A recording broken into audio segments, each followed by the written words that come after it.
Hai, betul. Punya budak keluar tak bagi tahu dengan suami. Tak, bukan Mak. Riana dah janji dah dengan Dani. Kita orang plan memang nak pergi sekali. Ini tak tahu dah bilang dah pergi sendirilah kot. Mak, sabar.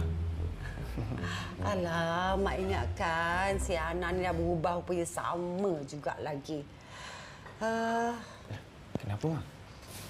Dia tak ada nak kongsi cerita apa-apa ke dengan Dani? Yelah, sebab dia cakap dengan Mak, kalau boleh, apa yang dia buat sekalipun, tangan kiri dia pun tak boleh tahu. Tapi Mak tak sangka pula dengan suami sendiri pun dia tak nak cerita. Sekejap, Mak. Sekejap. Cerita apa ni?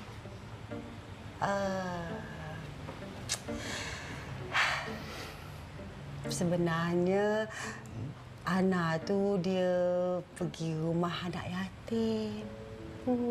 Memang daripada dulu lagi ada satu rumah anak yatim ni, dia selalu bagi derma kat sana. Ni pula kan nak tak raya dah ni kan kita kan. Memang berulanglah dia dekat sana. Lagi satu Mak nak bagi tahu, duit yang Mama Dani bagi tu, duit kahwin tu, lepas tu dengan duit Dani bagi tu pun semua disedekahkan kat rumah anak yatim tu. Dia bagi tahu dengan Mak, dia nak panjangkan sedekah Dani dengan sedekah Mama. Lagi satu, dia kesian kat budak-budak kat situ. Tak apa kan? Boleh kan? Lah, tak apalah. Tu kan benda baik, benda bagus.